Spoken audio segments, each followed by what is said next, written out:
So, welcome back to the Dragonlance Shadow of the Dragon Queen.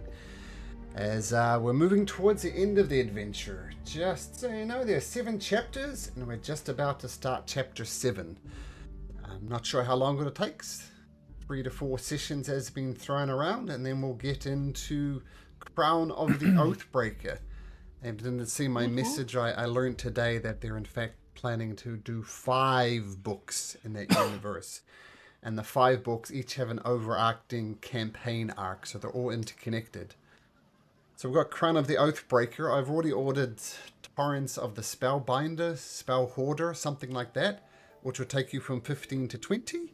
And then apparently you start on a new character, and the next 3 books act as a trilogy. So one assumes 1 to 20 on those 3 books as well. But we'll see how it goes. I mean, that's that sounds like years of adventure to me. But we'll get there. We'll see how it works out. Okay, so last week you fled the City of Lost Names as the Threshold of Heavens. Yes, the Threshold of Heavens. Well, in fact, the whole city started lifting up, the City of Lost Names. But only the Threshold of Heavens, this central tower that you didn't get a chance to explore, broke away from the rest of the city. And during to some flying characters, you managed to escape and head to the coast, where you know your army is waiting. Now,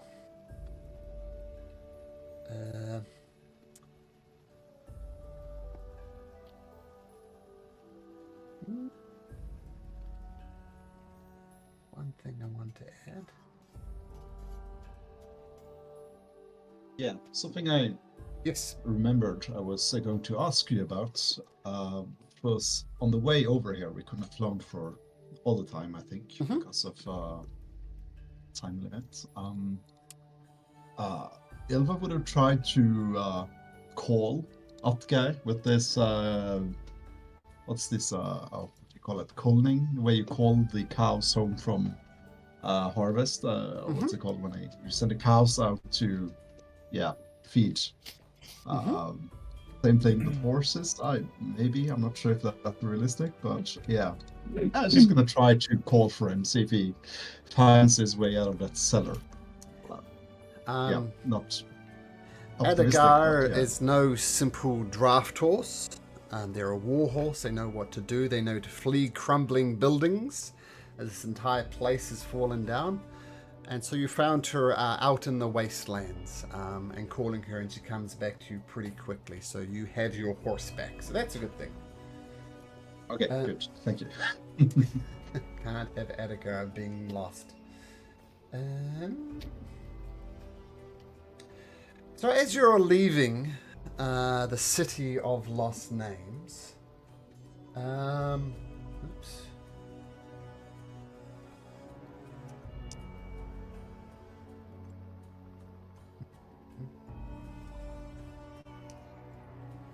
So as you leave the City of Lost Names, or what remains of it, in the distance a constellation of rocks float in the air, some the size of islands, others little more than boulders.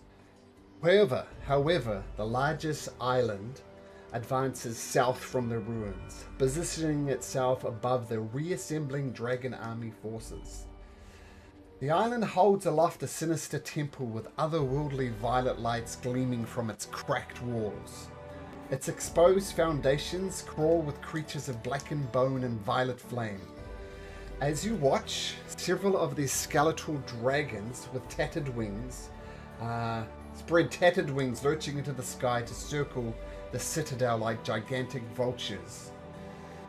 And 3 crimson dragonels appear in the sky. Oh no, and you notice that the dragonels are kind of descending and picking up members of the dragon army that have fled from the City of Lost Names and are carrying them up into the flying citadel. So it seems the dragon army is consolidating its army and heading in an irrecoverably south direction. So I know we zoomed forward a little bit last week. That was me just to get towards the end of the session. But we can say you're kind of halfway there on the way back to rendezvous with your army. So, heroes of the Dragonlance. Is there anything you'd like to do on the way? Let me know.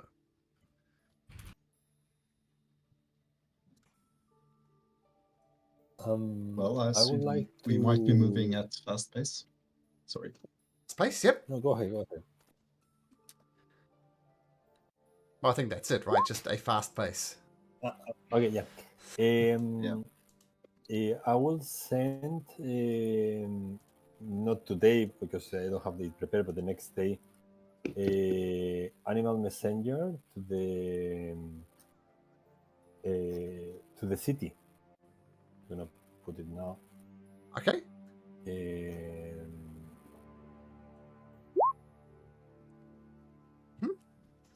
Basically informing them that the city is gonna be attacked in few days. They should start preparing against a flying army of dragons.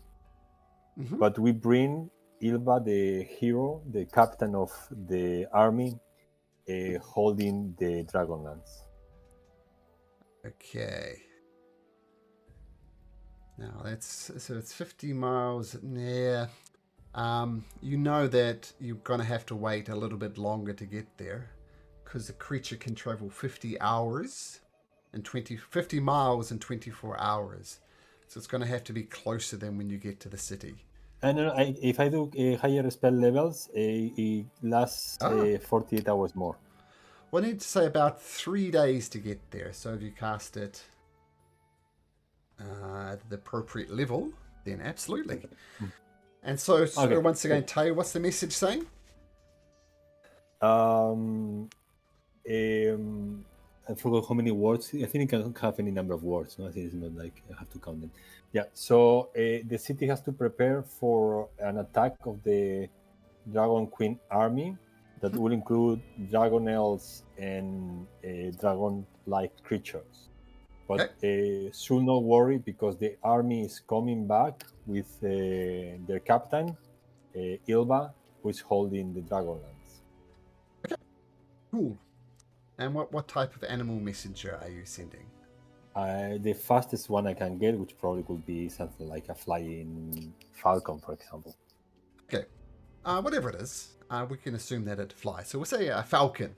So you cast the spell, and and who are you addressing it to? Who was the ranking official? I forgot his name. Let me check. The one who assumed power after we left. It was an officer, but I need to check the name. Sorry, I forgot the name. Anyone remembers? That would be Marshal Ventry. Going through my notes here. The officer Hask or Marshal Nestra Belafion? Vendril, I think it was the name. Oh yeah, the marshal. Yeah. Got it. I think the if I'm not mistaken, the ranking officer that we left there was the Marshal Nestra Vendril, but I might be mistaken. It was a long time ago. Yes, it's the same thing. Marshal Vendry, Marshal Nestor Vendry, the same person we were talking about. Yes. I can even remember the previous leader of Kalaman was actually killed by the dragon army that managed to infiltrate. One of the dragon army, but those loyal to the Tarkasus, the queen of the dragons. I add one more thing, which Sure. is prepare the ballistas. On the boat, when you get to the boat. No. So I put in the message that they should prepare the ballistas. Prepare the ballistas. Okay. Okay, so presumably that message will get through there. So you've warned Kalaman. Okay, great. Anybody else?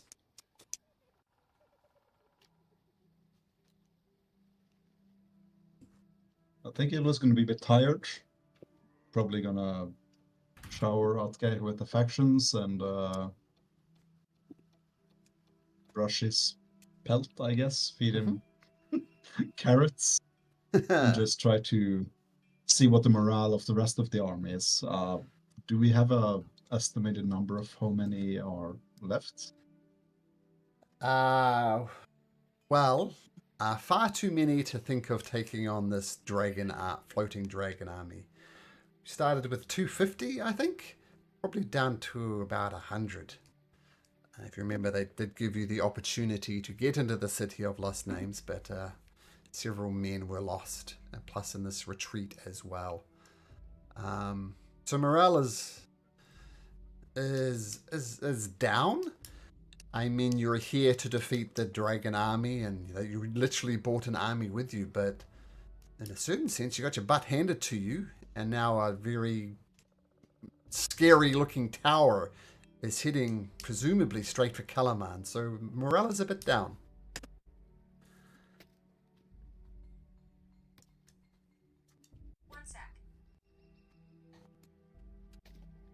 I'll try to rouse their spirits a bit. Try to assure them that what their friends and gave their lives for might have been worth it. It was worth it. Show the Dragonlance. Tell tales of its mythic history and how it might be the answer to saving Kalaman in the end. Mm-hmm. And do you tell the legendary tale of how it was first used to attack a dragon?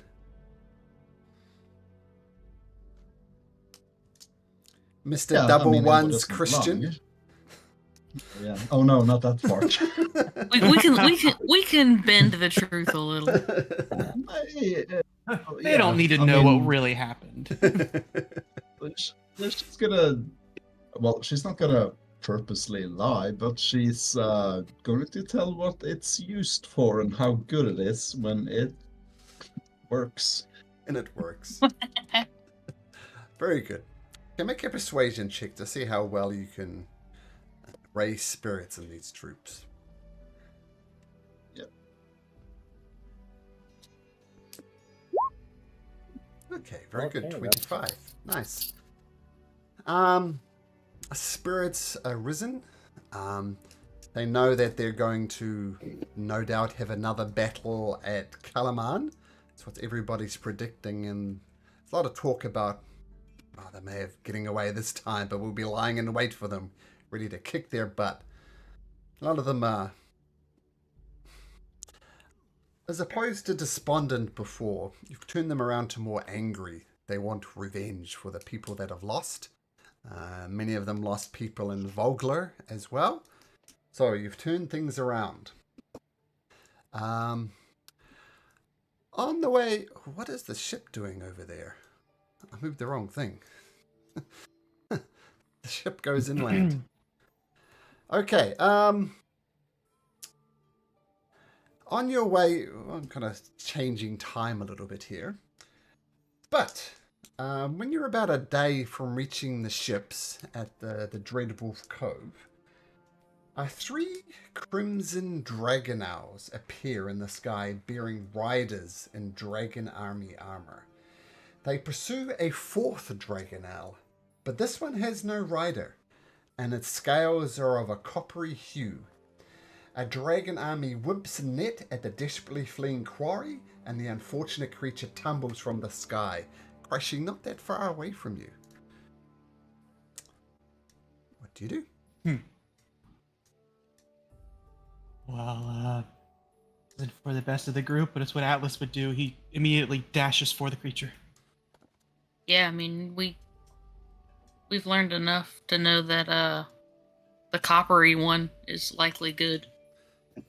And yeah, we've heard about who was it who told us about the dragon owls? It was our scout. He insisted that these creatures are intelligent. So. Oh yeah, not Ness, but Lestrin. Tindrai? Oh, Nestrin. That sounds as if like you're all rushing over there. I'll get you on this little map that I prepared earlier. Of course, Dash is with you as well. Is a Stinny in here? No. Okay. So as you go towards them, it doesn't seem to appear as if they've noticed you. They're concentrating on getting this dragon owl to the ground. and they don't seem to see you approaching. And the Dragonels and their riders land not far from this downed creature. And as you approach, why don't we Roll for initiative.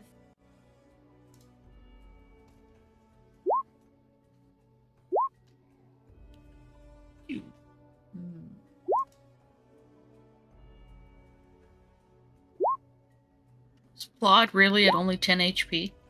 Nope. He's at 35. Cool. I just like checking on my bud. Of course. Okay. Let's get... Oh, I didn't. No, I did. Let's get these guys in the initiative. Ah, my macro's not working. That's annoying. Do it the old-fashioned way.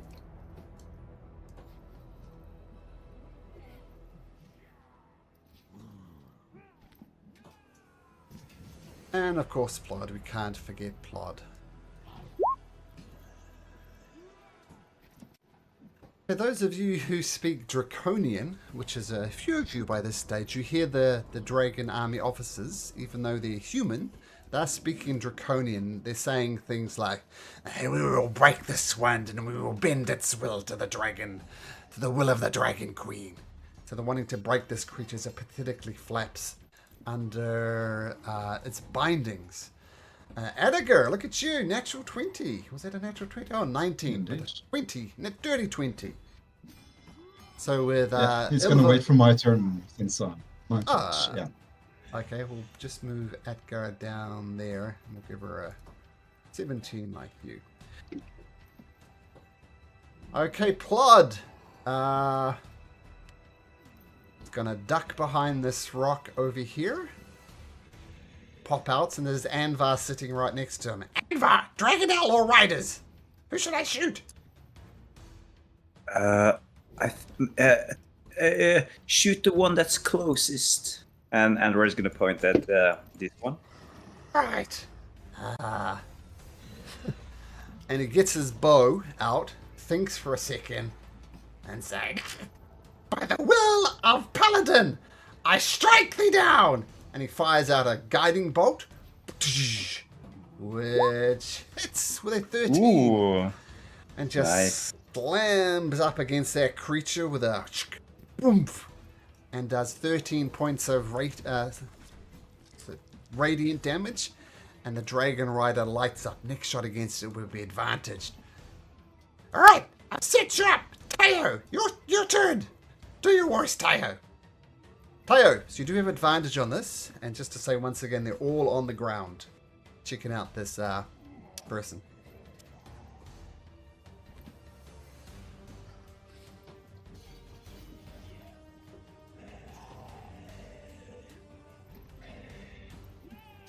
Tayo, you are muted if you're telling us something.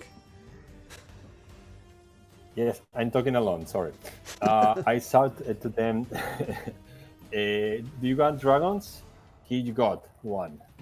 And I cast a Summon Dragon Spirit. And I get like a bronze dragon. And I'm gonna use my bonus action to get my dragon form, which is a new form that I have as a druid. So I levitate in the air. Okay. Just screwed up your Draconic Spirit token. Just give me a sec.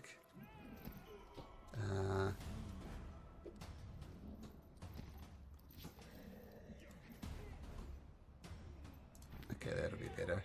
Okay, so your Draconic Spirit appears like that. Feel free to place it Near exactly them. where you want.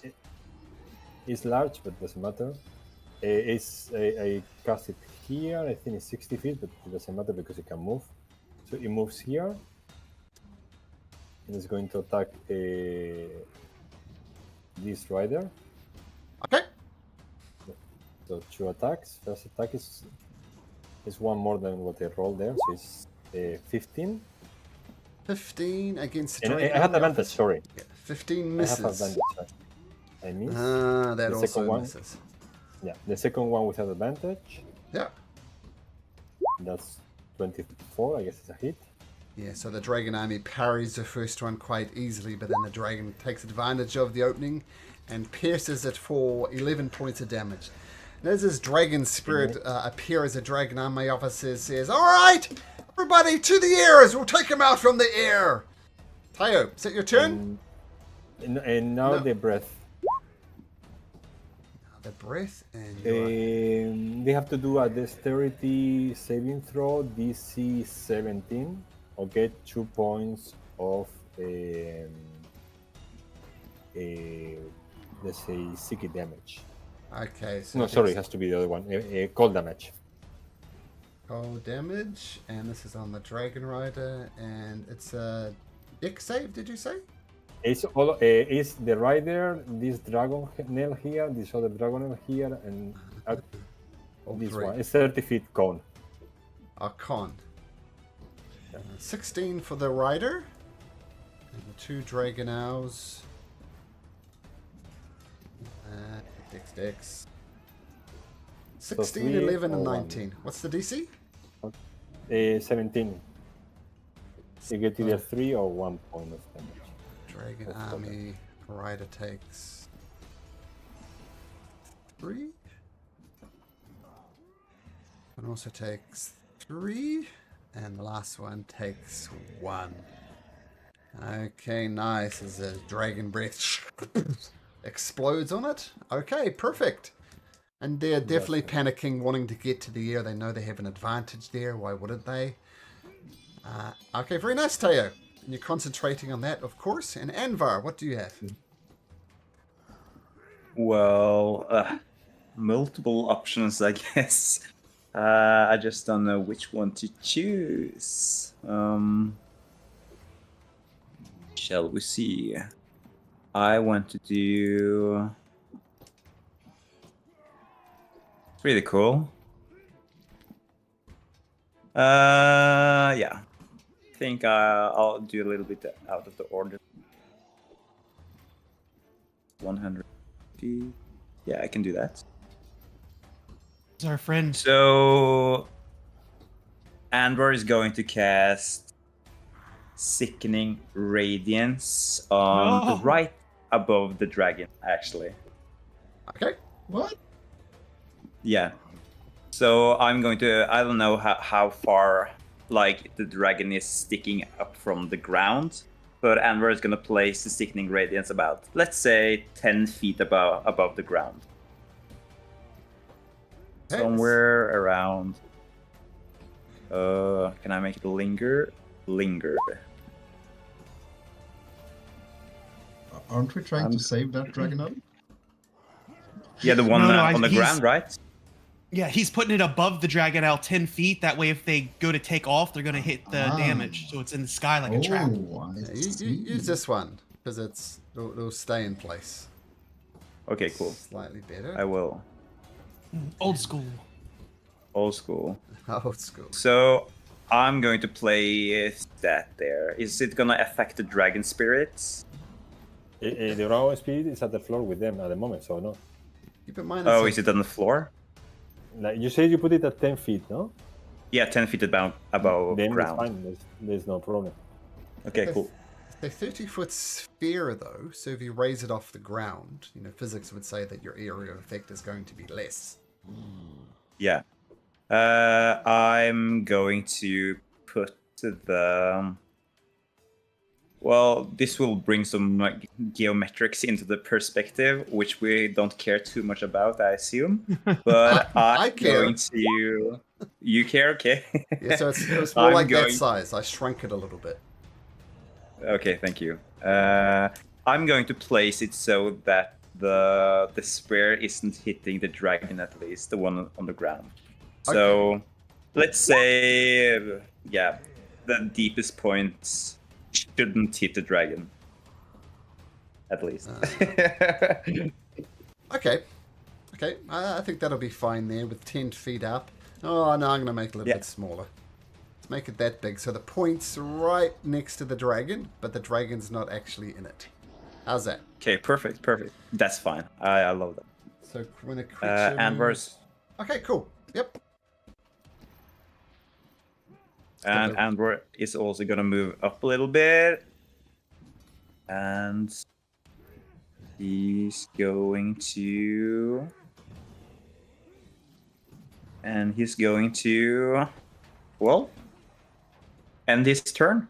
Okay, nice. The sickening radiance, this green light hovers above.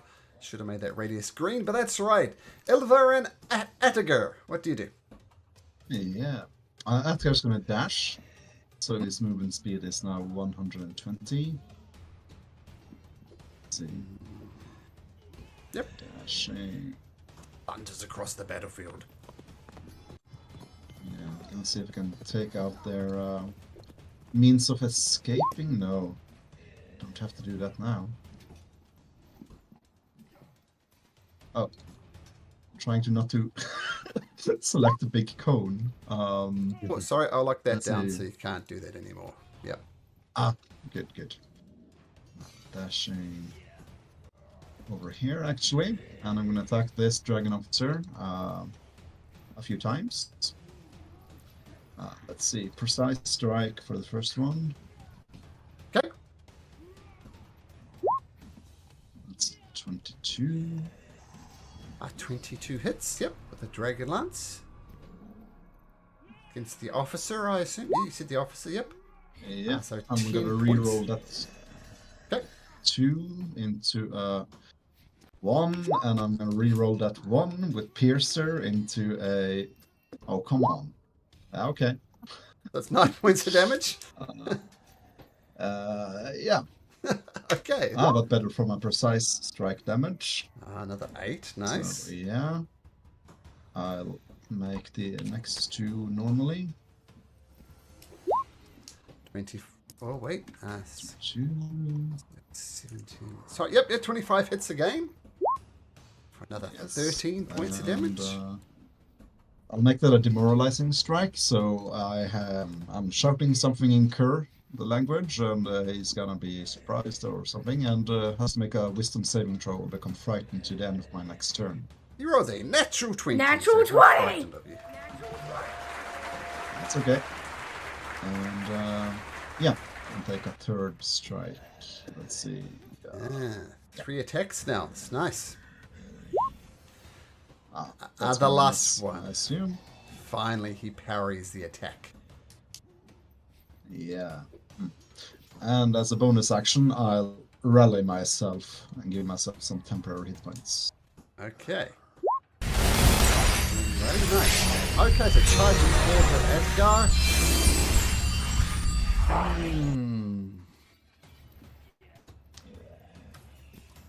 Tell you what I'm gonna do. There is a poison radiance all around here. I know it's not there, but you're on top of a 10-foot tall horse, and on top of that as Oh, well. that's true. So I tell you what. Make me the con save, and it'll either be for half or no damage. We'll do it that way. So make a con save. Okay. That makes it. So yeah, you managed to duck underneath it or hold your breath or whatever. So taking no damage from this creature. And Attiger keeps his head down, and he's good. Okay, Atlas, leading the charge, but bringing up the rear. What do you do?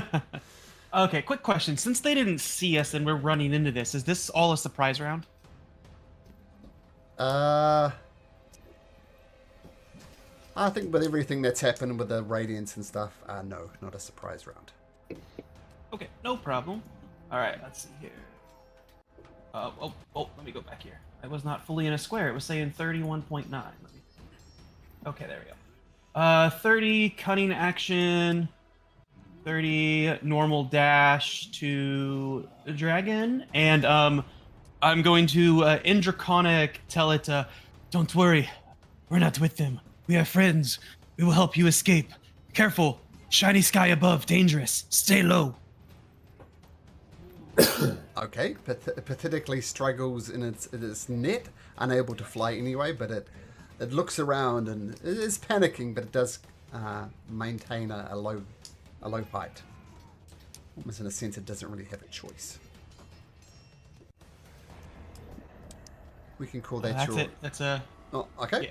Oh, that's turn. Yeah, that was 2 dashes, so that's action and bonus. Okay, cool. So you actually make an animal handling check. We'll do it that way. Okay. Possible advantage because I speak Draconic. No, because it speaks Draconic. It's just normal. You both. Okay, well, it's a good roll anyway, so it maintains its head downwards. Okay, so Atlas coming up, reassuring the creature. I'm actually gonna swap these two around. They're about the same hit points anyway, just so these two can act together. So.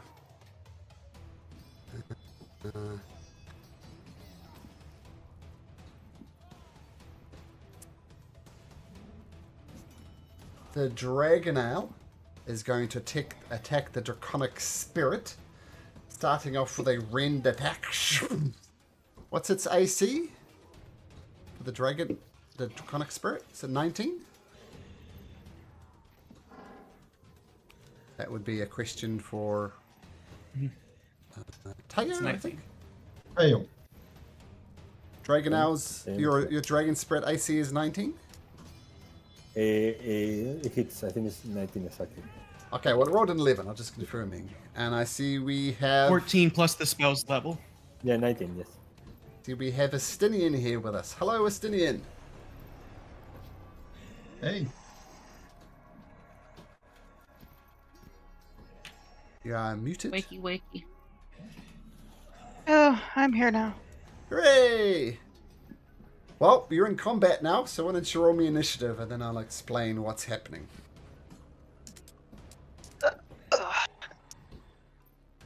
Where's my token?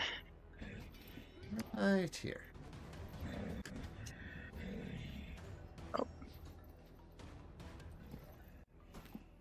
There I am.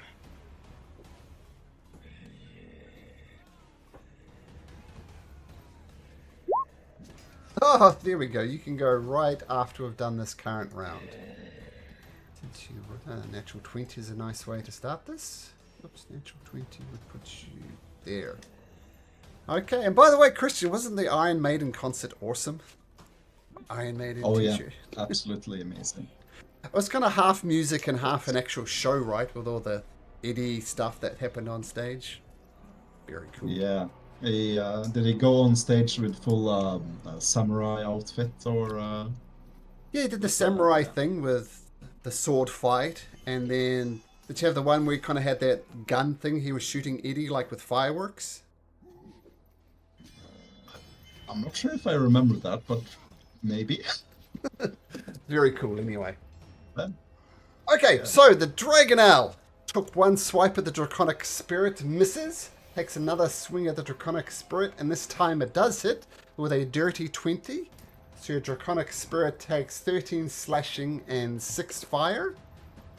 Now, Half damage of the fire, so 16. 16, cool. The Dragon Army officer on its back is going to do the same thing. Well, not going to rend, but it's going to come at it with its vicious lance. Attacks twice with that. Oh, another one hit. One of them misses, one of them hits. And it takes another 6 piercing and 2 fire. So that would be 7 points of damage with the resistance. Mm-hmm.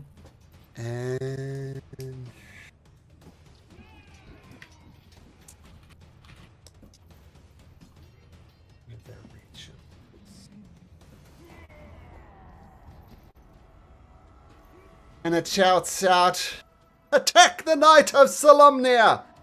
And this Dragonale army, Dragonale, it's going to use its reaction to try and rend Ilva, and it misses. And that guy has used its reaction. And then the Draconic Spirit, invoking no attacks of opportunity with its flyby feature, immediately flies 60 feet in the air.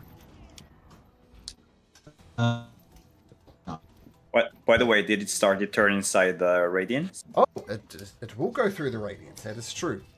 So what save does it need to make? Both of them need to make this, actually. They need to make Constitution 16. Okay, the Dragonale fails. The guy succeeds. Right. So the Dragonel will take 1 point of exhaustion and 25 points of radiant damage. And the rider? Nothing will happen.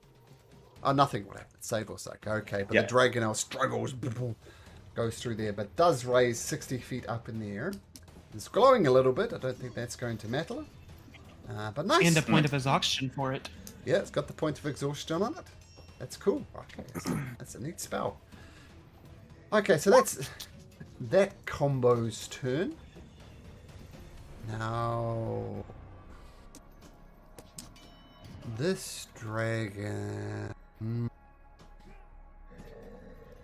is gonna see its buddy go up there and get sick, so it's gonna swoop around this way, bring in its dragon army officer with it.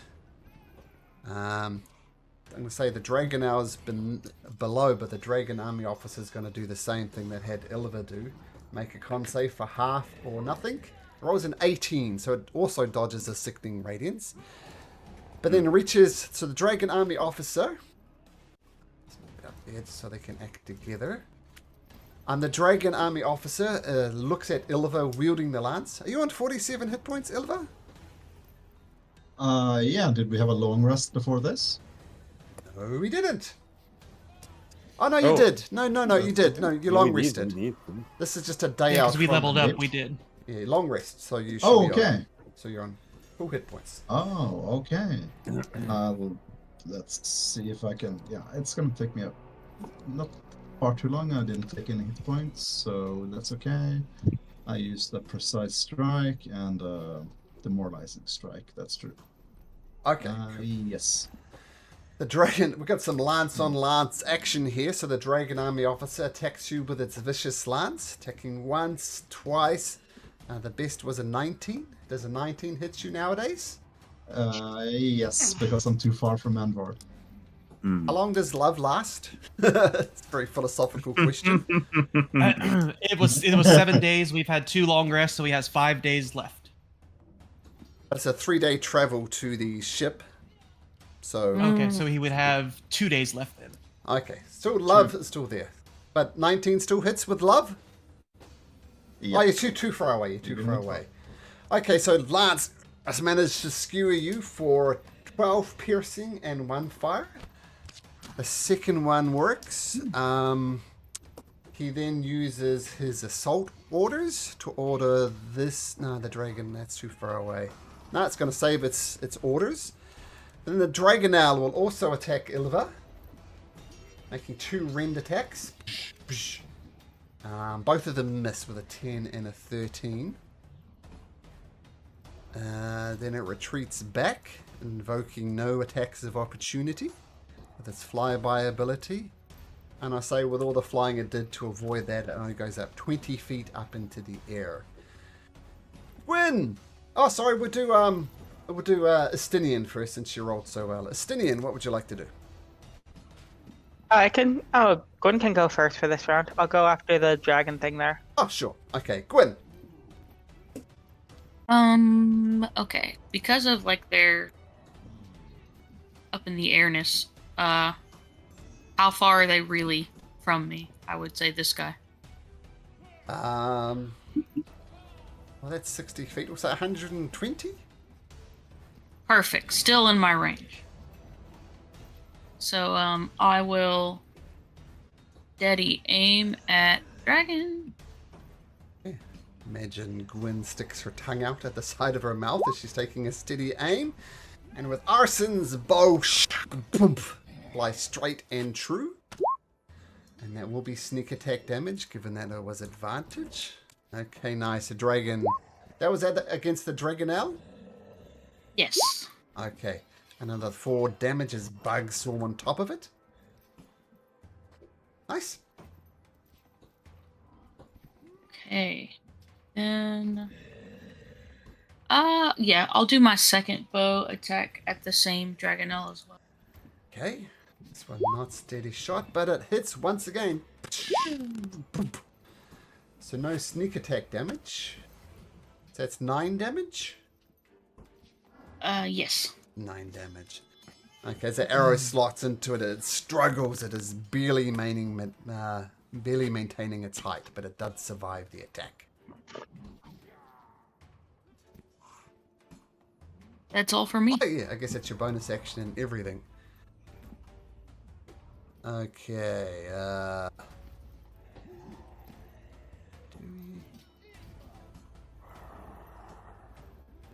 just a second. I've only got 2 Dragon Army soldiers, officers on the initiative order, so I did something wrong. So I roll this guy in, and he will go for the dragon he's on.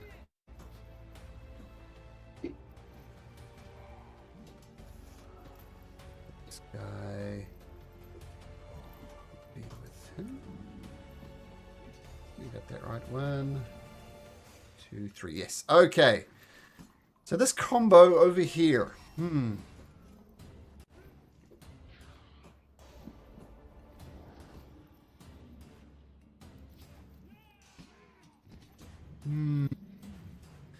Well, Dragonel is going to try and rend Illiver twice.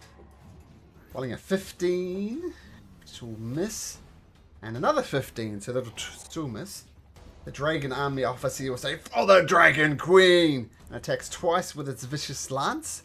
One of them hitting with an 18 for 6 piercing and 2 fire. And then it'll give assault orders to its own Dragonel. The Dragonel will give an extra attack against Illiver with another rend attack as it brings its claws across, but it only rolls a 10, so that will be a miss.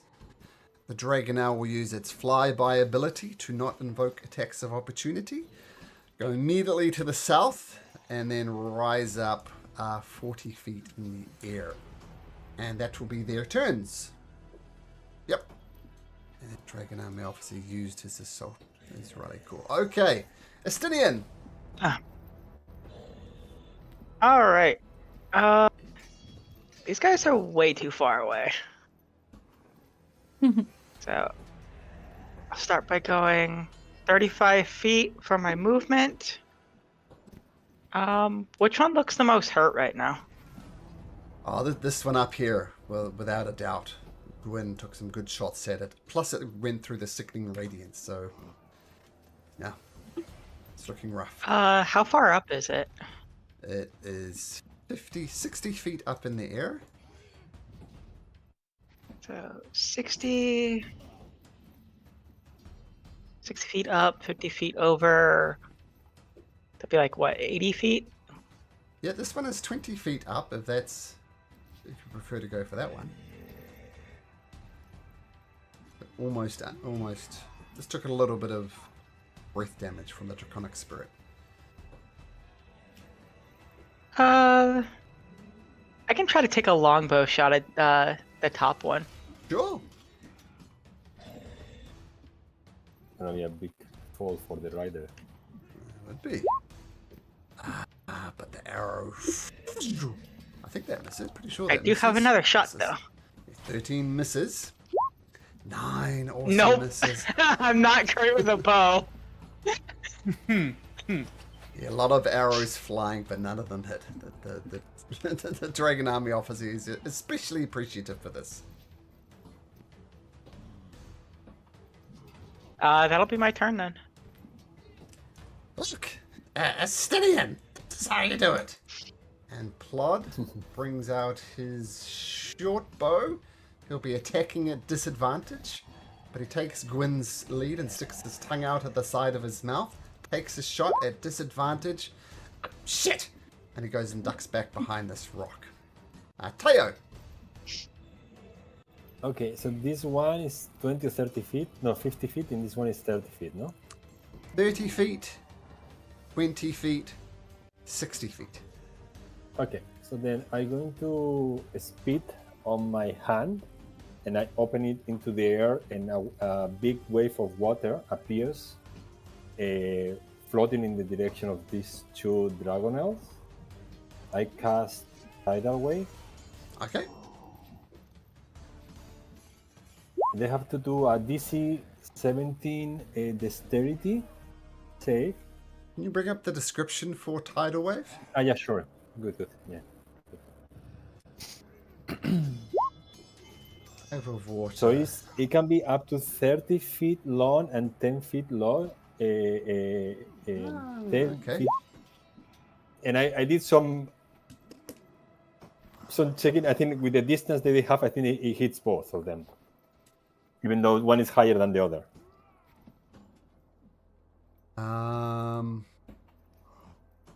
Well, damn it! Just close my campaign. Just a sec while I reload.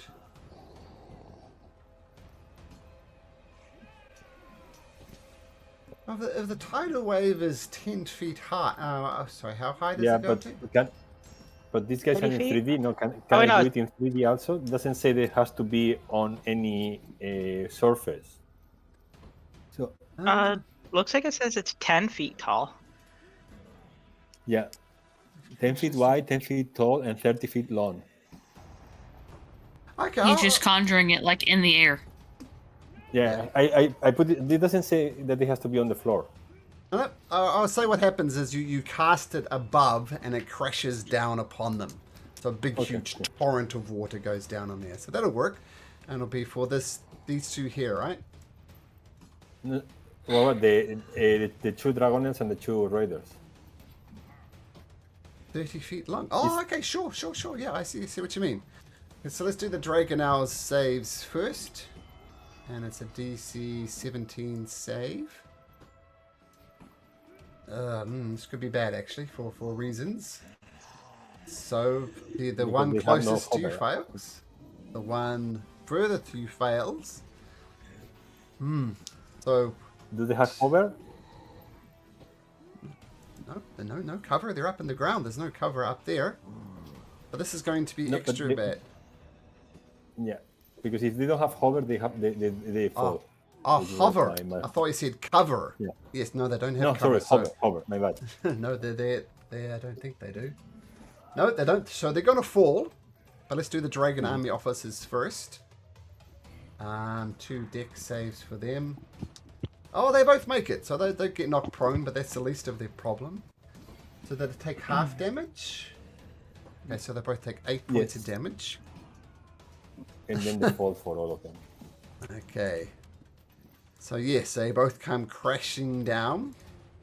They both land prone on the ground. They're no longer flying. Okay. And so this one was 30 feet, so it's going to take... Both of those are going to take that much damage. 7 points of damage to the Dragon Army officer. And the Dragonel. The other ones were 20 feet up in the air. They'll take 7 points of damage. And another 7 points of damage there. I'm going to get the Dragon Army officers to try and land without falling off their mount. This one maintains his footing, lands and kind of is still on the dragon mount, even though it's upside down. But this guy falls off to the side and lands prone. Wow, Teo, nice move. Cool. So that will be my turn, and then the dragon spirit is going to go up and attack this dragon out here. Okay, it's 60 feet up in the air. Can it get 60 feet up in the air? It can fly 60 feet. Okay, so flies up 60 feet.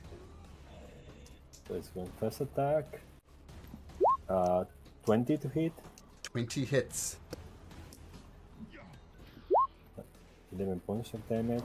That's enough to take the dragon down, and it falls to the ground 50 feet. The Dragon Army officer goes down as well, taking 5d6 damage, 16 points of damage.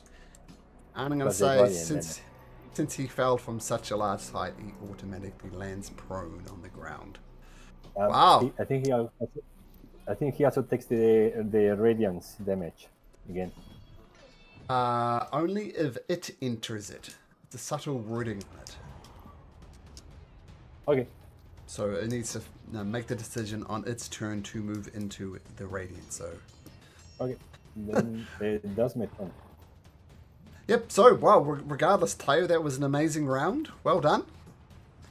Good thinking outside of the box as well. Okay, is that your turn? Yes, I was moving. That was.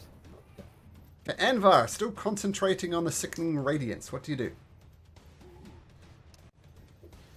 Right. Andor is gonna move further up.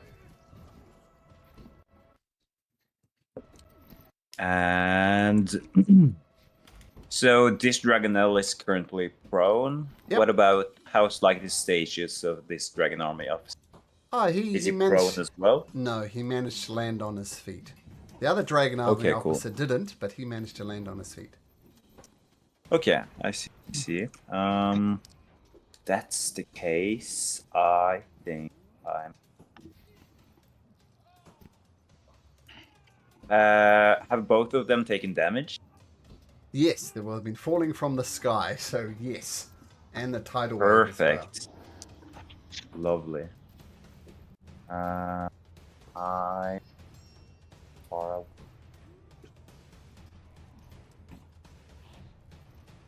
Yes, I'm gonna cast the twin cast Toll the Dead on both of those. Okay, first Dragonel. The wisdom saving throw will roll a dirty 20, and the other one will roll a 15. So the 15th fails. Okay, that will be this furthest dragon. You receive 19 points of damage. Okay, it's starting to look wrecked, but it is still up. The other one survives, cool. of course. And that's my turn. Okay, beautiful. Okay, next in the order is Ilvar and Adagar. What you got? Yeah. Should I make a Constitution saving throw at the start? This Sure. half or And- no? Yeah. Yeah, half or no. Yep.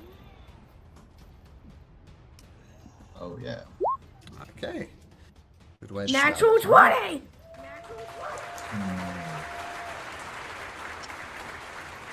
I think she's gonna head for these two Okay, and attack this Dragon Army officer. sure. So let's see. You charge it with his lance, jousting style. He tries to recover with his own vicious lance. He's. Oh wait. This guy's prone. Yep. She's opportunistic, so she's gonna go for that one. Okay, so at advantage, of course. Yes. 25 hits. Yep. Next attack. So Oh no. So this is both against the army officer. So 16 for your first attack. Second one misses. Not quite as bad as the roll from the other night, but it's getting up there. Yeah. Third attack. Oh wow. 17 misses on these guys, doesn't it? Yep. Puts up its shield at the last moment. I'll action surge. Try to Okay. exploit this vulnerable state. 3 more attacks, possibly. It's not my day. No. There we go. There, for the second one, let's just roll the third one so I can see. Yeah. Okay, well the first one, so roll damage for the first hit. Probably take him out. Yeah, I think. Yeah, let's see. Let's see. Yeah, the first one pierces him through the heart, and you pull out the bloody dragon lance, and down he goes. Okay. In that case, should have moved on to this guy. Sure. And the you rolled a- Dragonel. rolled a 30. Wouldn't have been with advantage, but yeah, it's still a 30. So, Oh, it is advantage. It's prone as well. And do these things count Oh, yeah. as dragons? That's a good question. reroll. And they do. Oh, nice. So that's 29. All right, so you put the dragon lance in the dragon army officer, and then into the dragonel, and the dragonel just screams in absolute horror as a dragon lance pierces its heart. Yep, count as dragons. nice. And yeah, that's all her attacks, so she's gonna stay there for now, or no, move slightly out of this annoying stuff. Yeah, Okay. right over there. So, Edgar takes you over there. Atlas, you're next to react. Having calmed the Dragonelle. Once again, he's gonna speak to the Dragonelle. Calm, friend. Once these who seek to hurt you are finished, we will release you. You have my word. And he's going to try to gently go around the Dragonelle, showing him that he, not stepping on its wing, that he means no harm to the fallen dragon officer here, and 2 stabs. Okay, he is prone. Having fallen from a height of 50 feet, a 24 will hit. Okay. And we will put 1 divine smite into this. 19 so far. Ew. Double 1, so 21. Double ones is enough as you skewer him through the heart and lets out a says, Darkus, save! And he doesn't finish his sentence as he passes away rather quickly. All right, I will cunning action dash back to the dragon that's tied up, so it looks like I'm protecting him. Try to build trust. Nice. Okay. Now that combo up north is down. This one is not though. The dragon L gets to its feet using half its movement. And then is going to head south. Where is it? No, we'll do it this way. Go nuts. Okay, so it looks around, it sees its fallen comrades, it gets to its feet, the dragon army soldier is still on its back, and it's going to go south. 1, 2, 3, 4, 5, 6, 7, 8, 9, 10, 11, 12, 13, 14, 15, 16, 17, 18. Just absolutely starts dashing to the south, trying to get as far away from you guys as possible.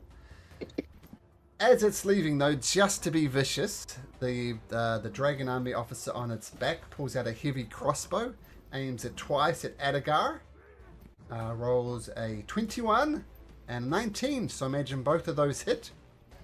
Yeah, but I'm gonna use my mounted combatant.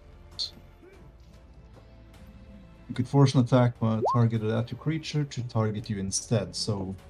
Oh, I'm not a What shit. were the attack rolls? 21 and 19 against Illiva. Yeah, both hits, yeah. So total, you get 7 piercing and 14 fire. So I guess that's 21 unless you have some sort of resistance. And yeah, just taking off as fast as it possibly can.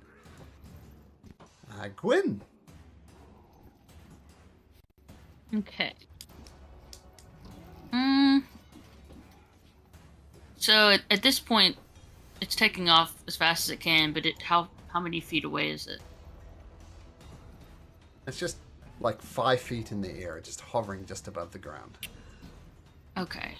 So I can still get it. So I will once again steady aim at the guy, at the Dragonelle.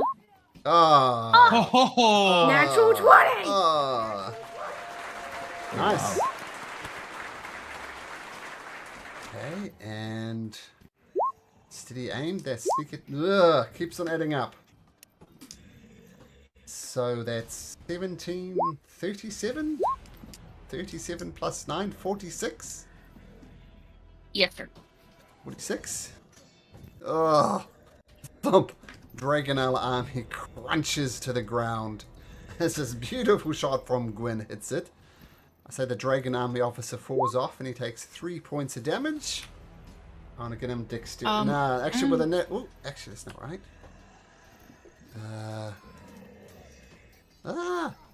It's all going wrong.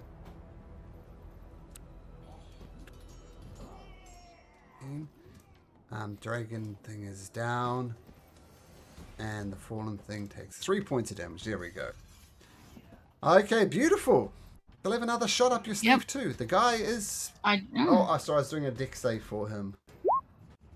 Fortunately, he remains on his feet, so you don't get disadvantage. So 29 hits. Because if he was prone, it would be disadvantage. 12 damage? Or was it 14? Yeah, just 12. Just 12. Okay, nice. So, yeah, first arrow hits, takes a dragon down. Second arrow hits him, and he falls to the ground. Beautiful. And I guess that's your turn. That's all me. Bonus actions and movements. Okay, these two are dead. So that'll bring us back to the top of the round with Estinian.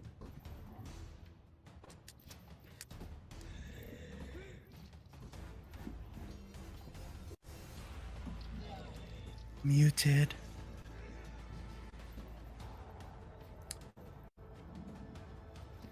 You're muted, Estinian.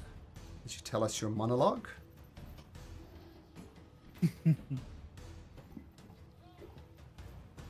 There we go. My bad. I was trying to go about my turn and I forgot that I was muted.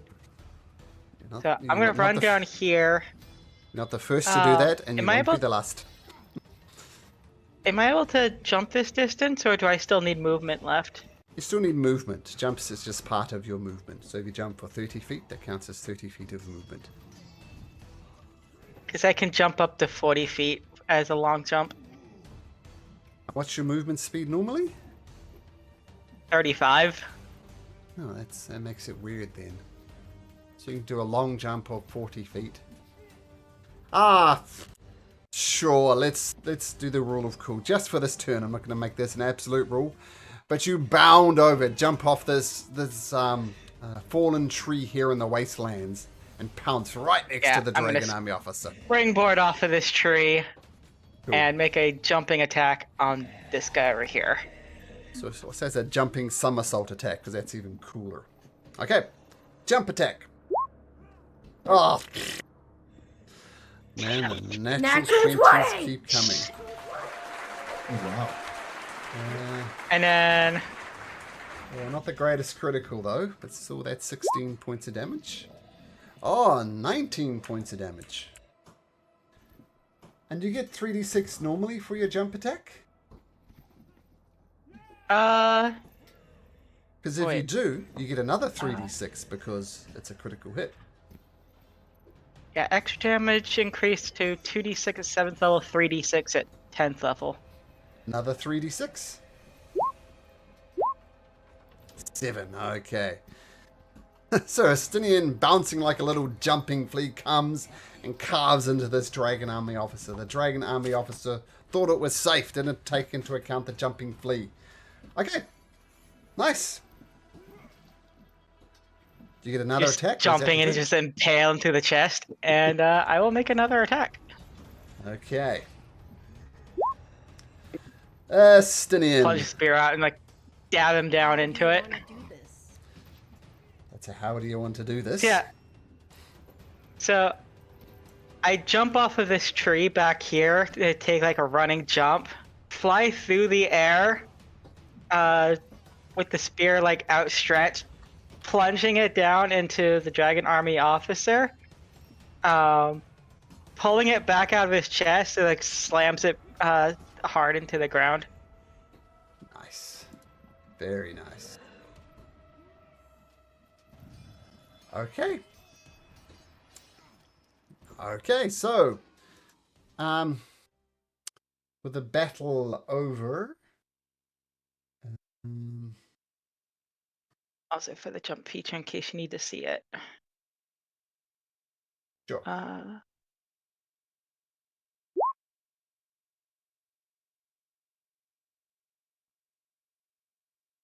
Okay. Nice. Very cool.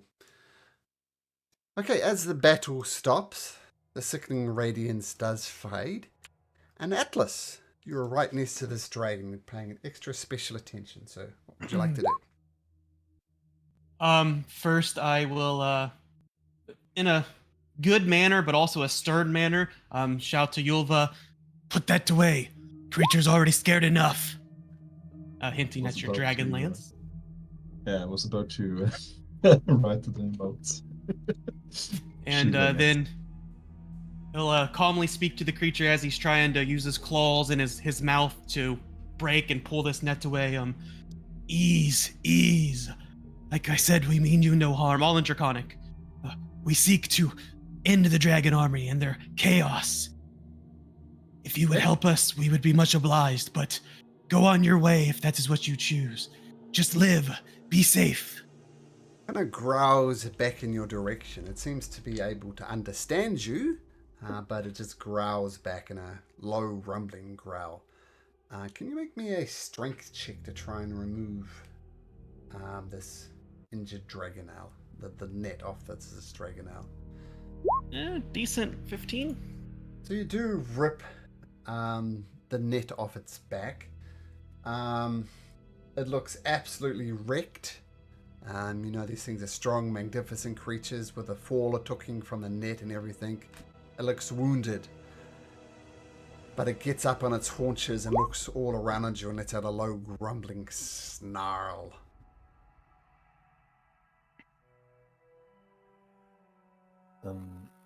If you would allow it, Yeah. great creature, can my friend heal you? I'll say animal handling at advantage.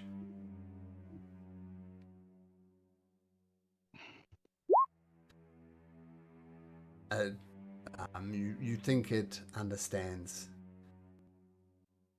From the distance, without getting close, I cast Healing Word at 4 level. Okay, so it looks maybe half healed. And it looks around at Atlas, kind of raises its dragon-like head and kind of gently boof, bumps you on the head. Atlas, do you allow it to do so? Oh. Yes. I'll try to gently tap. It's okay, you're safe. And it looks, makes eye contact with you directly, then whoop, flies its wing and still quite clumsily flies away to the south.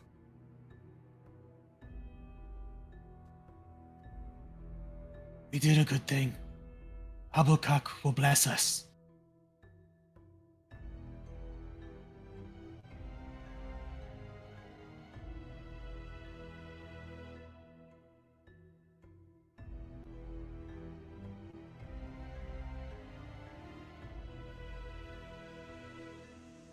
So,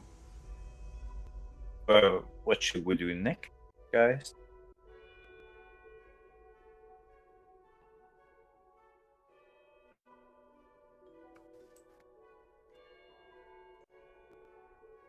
One more question, a little bit of tracking as well, because just came back to my mind. We're talking about this little artifact thing, the Orb of Dragonkind. I think I asked about it last time as well, but was it broken or something like that, or what was the deal with it? Your We opinion. gave it to Dalamon, didn't we? You did. And the consensus was that you needed to get it to work, you need to trap a dragon's soul inside of it, which is obviously quite a difficult proposition. That's a lot more tricky than even killing a dragon. Killing a dragon is one thing. Trapping its soul is another thing. So, very powerful, but very hard to get going, I guess. Right, and we don't have like any knowledge about how we could trap the dragon's soul. Nope. I assume. Nope. Right. Maybe the knowledge was in the city and we miss it. Maybe, perhaps. But someone else was investigating the orb and may have known, no? There was our colleague Elamar. who was briefly checking the orb.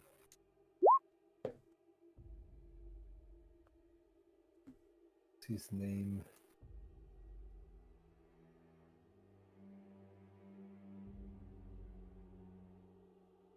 Yeah, de la Maya. Sorry if I missed something. My Mm. I mean, he may know more how we can deal with that once it's needed. He also doesn't know. I mean, it's a hard thing, right? Dragon soul inside of a dragon orb. Tricky.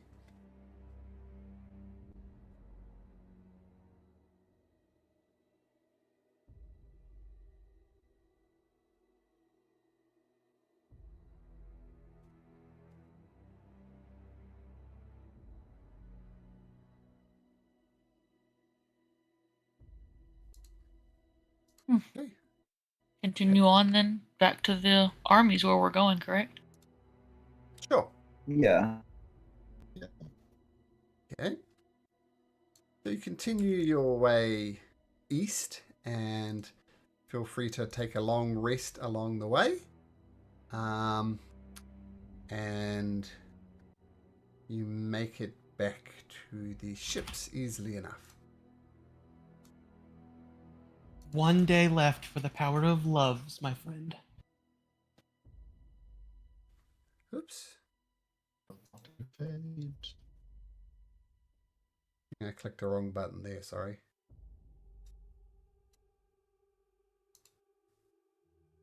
Huh, that's weird. Okay, so yes, you make your way back to the ship. The ships are there waiting. The army takes a little bit longer to get there, lagging behind you, but you make your way back to the ship. Some simple kind of maths and judgments of distances. Know that you will get there probably before this flying citadel gets there. And Teo's has a broken Discord. Okay, hopefully you're back in a sec, Teo. And so what? Just sailing directly to Kalaman as fast as you can go? Yeah, I would think so. Okay. So If it helps us get there faster, Atlas is proficient in water vehicles from when he was a pirate. Sure, you can get there a little bit faster than usual. It would normally take you... How long would it take you?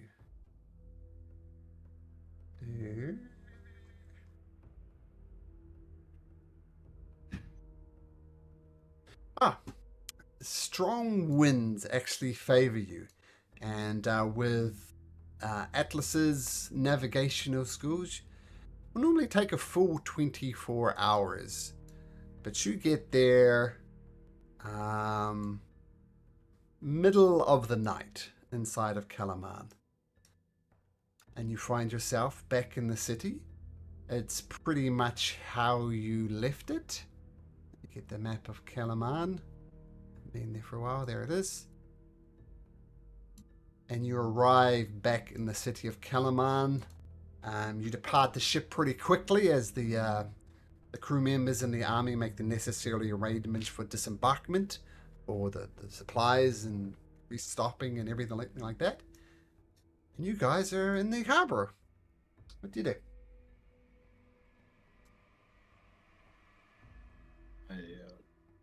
Anyone have a perhaps cloak I can put over? Oh yeah, that's true. Did Teos? Well, do we see anyone waiting for us? I think Teo sent a messenger ahead. Mm-hmm. Are they already preparing defenses? Oh yeah, they are preparing defenses. It's ballistas being make sure they're in working conditions on the gates. You actually see with news, thanks to the animal messenger that was sent. You see, like as you arrive, you see people are obviously worried and panicked with the news of this floating city, and there's actually a baker, and he's standing outside his bakery, and he's handing out free bread to anybody who can take it. And as he see you guys, he says, I recognize you. Welcome back. We're making preparations as best we can. I've just baked this bread. Would you like some? No charge. Sure, it's free food. Thank you very much. Hands you Cheese all wasted. a loaf of bread. It's so freshly baked that it's still warm. But he's got lots of stuff out there, and he's just handing it out to everybody who comes by. So yeah, but while people are in an obvious panic, the city, in some sense, is coming together. I guess we should head to the castle. Yes. Atlas, try to stay in the middle of us. We can, well, try to shield both you Obscure. and the city from, chaos erupting. I'll change Discord to somewhere closer to Europe in Rotterdam, so maybe that'll help our European people having Discord problems. As I rejoin and get a clap. Okay, so hopefully that'll help. And sorry, you're heading to the castle? Yes. Okay. As you make your way to Castle Calaman, you notice you go past a blacksmith's shop, and you see a sign on the blacksmith's shop that says "Weapons out of stock. Sorry and good luck." Yee. So no weapons to be found. I'll tell you what. Let's take a short break. Hopefully these Discord problems will resolve in a second. And let's meet up together in 5 minutes as we prepare for the siege of Calaman. Sound good, guys? Sounds good. Okay, see you in 5.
Okay.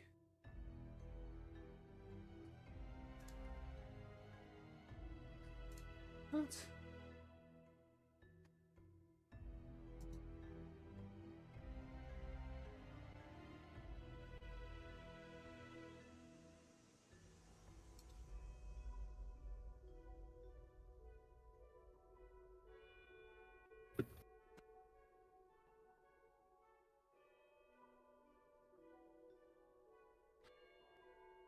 Okay. So you make your way back. Oh, right.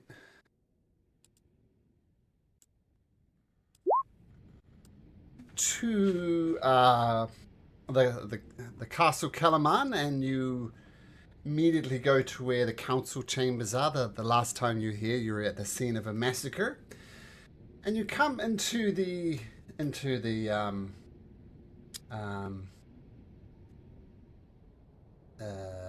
office, the conference hall, and this familiar conference hall and its large round table has seen significant repairs since you were last here. Marshal Vendry and everybody's favorite NPC, we'll get there in a second, but Lord Baccharis is here. He sits at the table with various bickering strangers who wear the colors of the Calaman guilds. Opposite the door is a woman in simple clothes, and she sits in the governor's chair, watching the proceedings with uncertainty. Marshal Vendry sees you and stands up and says, Oh, that was such a beautiful missive that was sent. When we heard news that, number one, I'm surprised you're even alive, and number two, I have so many questions, but welcome back. You are indeed a sight for sore eyes. It's good to be back, Marshal. I suppose you want a more in-depth description of what we faced in the wastes. Oh, yes, of course. Well, the message from the bird was brief. Just like to fill in some details if you can.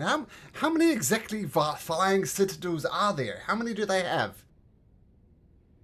There's just one, isn't there? We found the City of Lost Names. It was massive, but the only thing rising from its now crumbled, destroyed debris is something called the what was it? The Bastion. Assuming, yes, and we we saw, all of us, Lord Soth riding a strange, shadowy dragon, which we encountered in its lesser forms, we think. This was bigger, more evil, dark energy, and, we couldn't approach it. We would like to take the fight to him, but we were too weak after our fight with another dragon, so we had to flee or be crushed by all of the falling rocks and debris from the bastion and the rest of the city as it crumbled in the wastes. Something more. We were trying to... Just hold up a second, please, Ilva, says Lord Baccharis. I see you're still wearing the plate mail armor, and you telling us you saw this Soth figure through your visor? How can you be so sure it was Lord Soth? Well, it's true, he was from a distance, but, I do recognize Solemnic armor when I see it.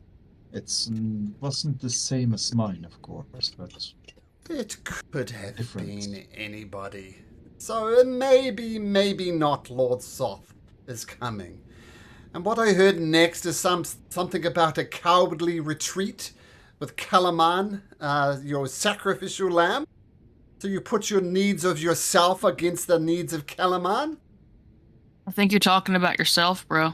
I am here. I am standing with Calaman. I'm organizing its defenses. And all we've got so far is faulty intelligence and a cowardly retreat. You're more than welcome to go gather that intelligence yourself. Well, I'm a master tactician. My services are best used here.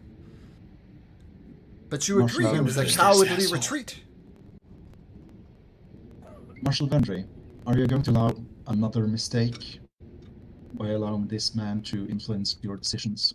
Are you going to allow him to make you lose even more of this city's sons, just like he lost his own? That's a mistake. Lord Bacchus, look, every great campaign, every great war requires sacrifices. Any decisions I've made in the past, I stand by. And Lord Vendry kind of takes a big sigh and says, look, before anything else, we've actually elected a new leader of the city. May I introduce, and this is the woman sitting in simple clothes. This is Governor Fuline Thrin. And the governor, who looks really out of place at this point, like she's in over her head. She's a newly elected governor and suspect to take command in this wartime. And she stands up and says, "Oh, Lord Marshal Vendry, thank you for the introduction. I am indeed the new head of this government. These are difficult times, and everybody's input is welcome. As far as you're concerned, Lord Bacchus, his opinion is to be noted and to take care of. He's proved in your absence to be a master tactician and a quite able defender of the city. So I trust you take his criticisms, his observations to heart, as he's proved invaluable." And Lord Bacchus just sits there with a sly smile on his face. In any case, even if it's not Lord Sloth, someone is riding a dark, shadowy, giant dragon and is steering a tower from long-dead Ishtari city towards Kalaman with other dragons and dragonels and dragon army officers and soldiers and draconians. That doesn't disregard any of that, even if it's not soft or not. Marshal Vendry says, well, if they've managed to refloat one of these cities of the Ishtari Empire, and this is a question to all of you. Do you feel the enemy could make more? Maybe there's more fallen cities out there. This is difficult to say. The magic of the city of the Lost Names was broken as the citadel departed. But we cannot be sure. The desert is big and ample, and maybe they have a chance to get more than one citadel in a way. We have to prepare for the wars, but I think we can protect the city. We have an arm, a weapon that they don't, for which they don't have any chance against. Well, firstly, Marshal Vendry says, well, thank you, Teo, for this information. And Lord Baraka says, what of this weapon? What possible chance do we have against a literal army of dragons coming here? Some magical glowing sword is going to be useless against such a force. Not a sword, but a dragon lance. She's gonna theatrically run out a tree with the dragon lance and slam its butt into the ground. Imagine a dragon lance is like 5-6 feet long, right? So it's a wide arc by Ilva. And everybody stops in silence as imagine it doesn't look like just lines, right? There's probably runes running up and down it, looking absolutely magnificent. And Lord Marshal Vendry says, Ilva, is that what I think it is? Indeed, we found this in it was a destroyed temple to oh, not the Bahamut. No, Paladin. It was a temple of Paladin. Paladin. Paladin. No. I'm a Paladin of the god Paladin. That's right. The gods guide. I think Plod was right. I think it's Temple of Paladin. Oh no, Plod is wrong. Nope, Plod is right. Oh yeah, you're right. Plod is right. Malcolm thinks he's wrong, but Plod is convinced. The gods guided Ilva to the Dragonlands, and she stood under the feet of Paladin, and he himself elected her as a worthy carrier of the Dragonlands, imbuing magic into her. Wow, said Lord Bacchus, that is indeed an impressive lance. Magical, no doubt, but I have to play the role of devil's advocate. Is it the literal Dragonlance? What proof do you have that you found such a magnificent artifact? Oh, that's a good question. And also, you had a question before, a worry. You were worried before that they have dragons, no? And I moved my hand and I cast a dragon spirit behind me. Oh, that's We also have dragons. That's You can check. You can check the Dragonlance against it. But I would Sorry, like to remind. Is your draconic spirit a literal dragon? I mean, it has the shape of a dragon, and it's a dragon in the sense that the Dragonlance will make damage against it. So the creature type is large dragon neutral. Oh, okay, there we go.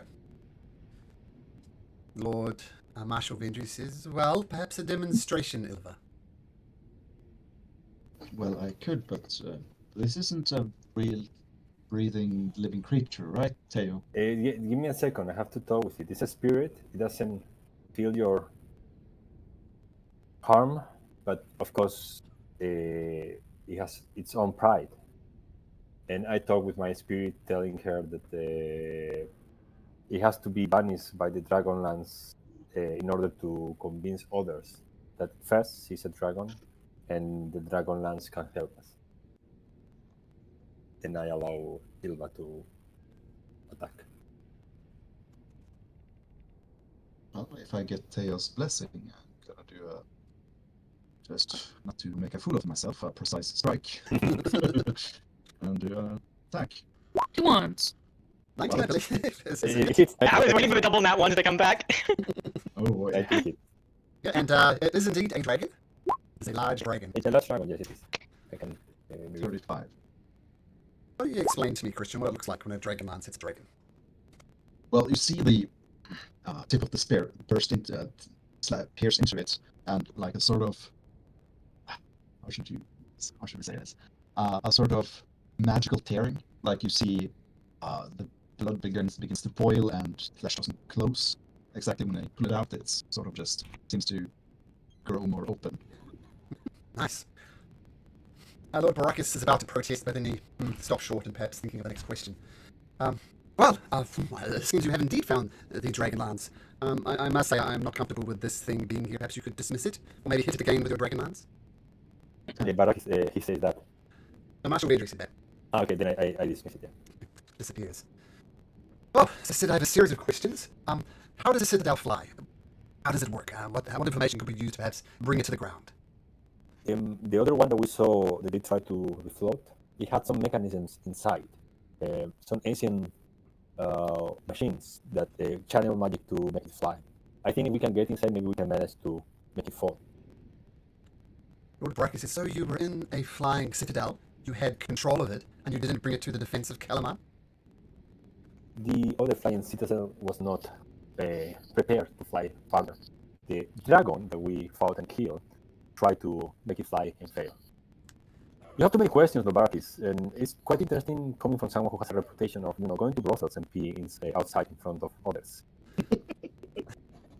Bakara says, well, it was an unfortunate incident, but you should be surprised how little it stuck to me, considering, shall we say, I have enough gold to throw around to make any rumors be quashed. Money. I see. And with your gold, how many citadels did you make fly? What a ridiculous question. We've been here defending Kalamar. We have no flying citadels. I'm just asking why you're unable to bring one with you. You want control of one? Surely there's some type of command station on there that you could take in control of the tower? You go back and you remember being in the tower, and I will take note that you did not go to the top floor. You retreated south. There was a floor above where you fought the dragon. There was one floor above that. We went above. No, we went above there. Yes. Because that's where we jumped out of after the tower was falling. There was no possibility for us to go. It was already crumbling when we arrived there, I think. It doesn't matter whether it was or not. He doesn't know it. So. Okay, that's true. So... Oh, no, actually, in the room where Bellatheon, whatever the name was, there's actually a hound there. But I think you guys just rushed out of it, so... Yeah. But your characters don't know that. Oops, let me just go back to where I was. So you think if you could get inside of this flying citadel, you could perhaps disable it from within? Who says that? Lord Marshal Vendry. This might be a possibility. Maybe we can disable it, but it depends on how close it gets. There are, so far as we can tell, different problems. One is the citadel itself, which maybe we can drop. The other one is the Saddle Dragon and its commander, which of course poses another problem. And then of course the army. One obvious problem I can see with this plan, says Lord Blackross. If I was in command of a flying citadel, I would bring it directly over the city, preferably over Castle Calaman. Now, if you're foolish enough to go in there and, by some sheer stroke of luck, disable it and it falls on Castle Calaman, all will be lost. But control is better than destruction. Control or destruction has to be decided depending on the circumstances. I was saying, if it flies over the Castle Calaman and you miraculously disable it, you will destroy the citadel and the castle in one blow. It seems like too great a risk. Of course, And this is we don't better control for us. of the castle. Nobody says about destroying a citadel on top of the castle. This is obviously where it's hidden. It's hidden to be on top of the city. If we could get to the citadel, we could destroy it before it gets there. Could crash into the river. Would be a problem. The river would be ideal, is Marshal Vindry. The obvious question is that it is a literal city. No, it's as big as the castle of Caladan. A literal tower. My apologies. Now, it's floating. You said it was surrounded by dragons. How will you possibly get into it? As I said, we have three problems, and we will have to navigate them as the army approaches. One possibility I suggest is that we can try to get in, but maybe it's not possible. Maybe we need to fight first the dragons and then get in. We have to see how they approach the city. Hopefully we can get some intel before they are here. I can send animals, and we can send all the scouts and figure out what is their approaching strategy. I mean, no doubt, says Marshal Vindry, it is heading for Calaman. I must say, in your absence, the war has not gotten well. The Dragon army has gotten many of the locations around Calaman. They're firmly entrenched in Vogler. And, quite frankly, the obvious question was, why weren't they attacking Calaman, the jewel in the Empire's crown? And I think the answer is obvious now. They're all waiting for this flying citadel. And when the flying citadel arrives, they bring their army. The armies around Calaman will attack as well. Could we not call for aid from nearby armies? I'm sure the Knights of Solomnia would send aid if they knew. We do have some Knights of Slumber here. They have come to our aid. Just approaching the city is tricky on land. As I said, they've gotten most of the surrounding areas. We're very much hemmed in here. There's a problem of how we get to this. How do we get to the tower before it arrives here? It seems to be dangerous to approach, and we don't have many options to fly up there. And Lord Baracus says, I hate to be the bearer of bad news, but Calaman has stood so long due to two types of defences. One, Calaman Bay, people must approach on the water. Failing that, they must breach our walls. What possible stance does Calaman have against a fortress that soars over the city's defences? Maybe a retreat is called for. We can defend the city by attacking. There's two primary defences. The bay and the wall are practically useless. He's Yeah. right, we For at most least of the- civilians. yeah. No, sorry, not for most of the army. For some of the army, it is. We have to, as I say, get into the citadel and remove it from the equation.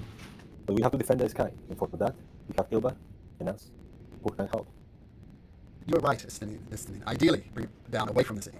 But, and getting over the castle, I agree. All will be lost. Is there any place we can at least evacuate the civilians in the city, non-combatants? Or are we Might have- surrounded by all sides? You might have noticed the city is full to the point of overflowing. Many refugees from the ransacked villages from the Dragon army have come here, and we've let a lot of them in. Quite frankly, there's just no more room. And people here today are hammering at the trade gate trying to get in, and there's just no room. And if you have a place you could evacuate them to, I would be all ears. They are all running away from all their attacks. I think if they go outside, they will be killed one by one. Our only chance is to defend the city together. With all the more, exactly, with all the more everyone reason that a retreat is not an option. we have fought and killed 2 dragons, and we will kill another one and another one. Lord Baccarat says, well, I admire your confidence. I'm going to say this, and I say it as delicately and as politely as I can. I suspect I know the answer, but I need to put this option on the table anyway. We can believe Ilva's eyes. The Lord Soth is on his way. No doubt with an accompanying dragon. No doubt with accompanying dragons. No doubt with an assembled army on the citadel. With dragon army surrounding Calaman, ready to pounce any second. And a literal flying fortress against which the greatest defences that Calaman has, the bay and the walls, will be useless. Our chances are slim. Perhaps it's better that we at least raise the option of surrendering. I look at him with a hate. Surrendering would be...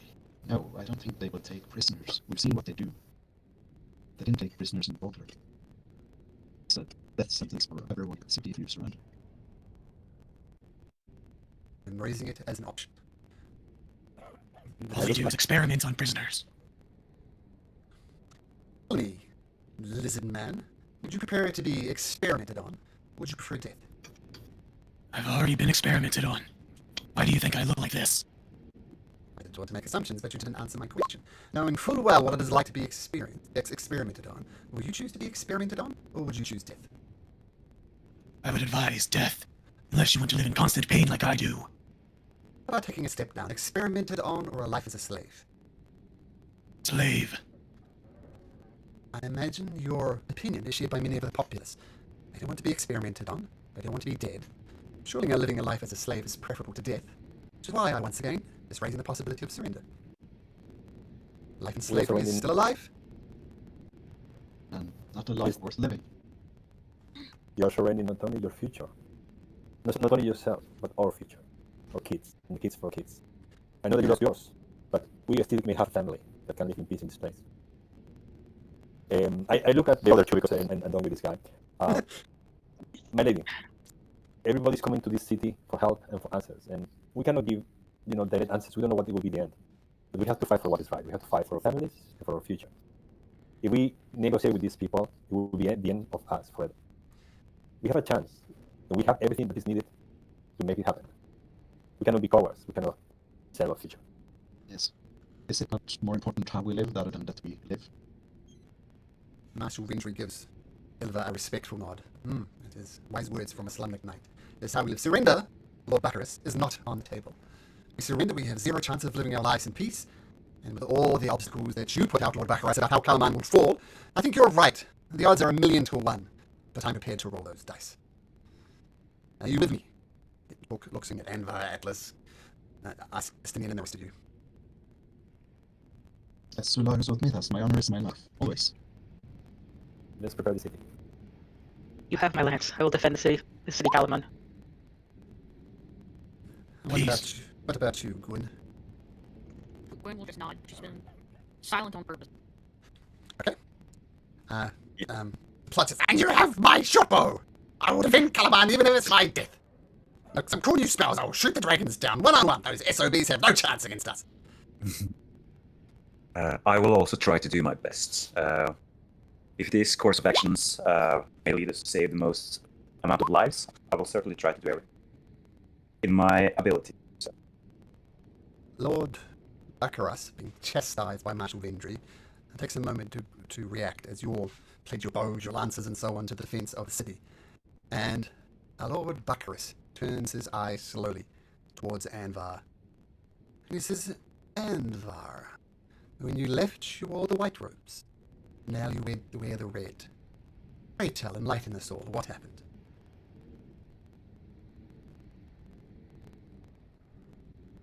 You're muted. Your monologue is lost again, Anvar. Oh, wait, I kind of fell out for a little second. Lord Baccharis turns his eyes towards you and he says, Anvar, last time you were in the city, you wore the white robes, presumably to throw your magic behind the lawful nature of things. And now you wear the red robes. What happened? Well, I was able to complete my exams, and I met a fellow member of the High Sorcery, and he advised me to go for the red robes. At first I was a little bit, skeptical. Thought maybe the white robes fitted me better.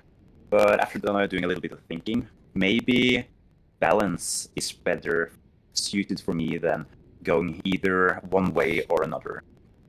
I think, yeah. So after completing my exams, I opted for the red robes. And currently, I feel very good wearing. Lord Baccharis says, Marshal Vindry, why do you place such faith in such a turncoat? He less lawful, aligning with us. Now he's undecided which way to go. To lean towards the evil, leans towards the light. I suggest this man be removed from the city immediately. Who said that I'm undecided, though? Oh, you're undecided, so you're trying to balance up with Kalaman or the Dragon Army. Once again, a turncoat should have no place here. Who's saying that? Are you the one saying that? Lord Baccharis is saying that. He's calling you a turncoat. You were lawful, now you're Yeah. sitting on the fence. Yeah, Anwar knows that Lord Baccharis is saying that. He's like trying to say, so you're the one saying all this stuff. And I guess it's just your assumptions then. You limited it yourself. You left here bearing the lawful robes, and now you wear the neutral robes. Perhaps before long you'll be wearing the black robes. I don't think that's how it works, Lord Baccharis. once you complete your exams, you're allowed to take another stance. But I can go around choosing the color of my robes however I would like. Yes, and you chose the robe of neutrality. I did. What's your point? Oh, you're neutral, you might sway to the side of evil with the dragon army, or maybe you come back to the good side. And we're just gonna be like scoffing a little bit. My dear Lord Baccharis, that doesn't make any sense at all. So you were lawful and now you're neutral. But you rather sway towards evil. Should I have a black robe tailored especially for you? Do you know what the High Sorcery stands for, Lord Baccharis? Well, it stands for all types of things. I think the Tower of High Sorcery stands for neutrality most of all. Good wizards pass through there, evil wizards pass through there, neutral wizards pass through there. I'm not sure which way you're going to sway. Well, you're right that the High Sorcery stands for neutrality. When it comes to me personally, I have a really big, a problem with the Black Dragon army. So let's say, for instance, that I were to choose the Black Robes. I would still be an enemy to the Black Dragon army, wouldn't I?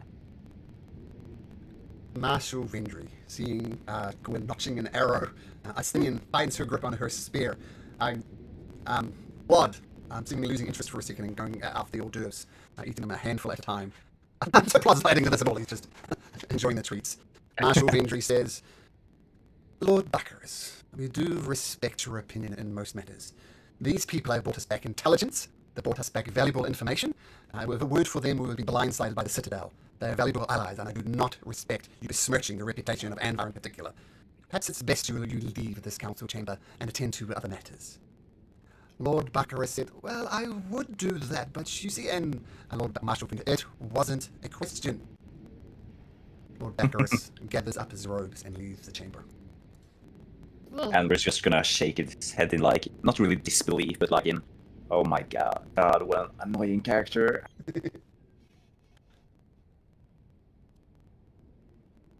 A plate, go. This is what he looks like, just in case you forget. It's Lord Baccharis. Yeah. We didn't forget. You do get like a We feeling didn't of forget. why his son was so pain in the ass as well, so yeah. It's Yes, true. the apple doesn't fall far from the tree. Yeah, that's true. Oh, if there's anything else we need to discuss, I mean, we have much to prepare.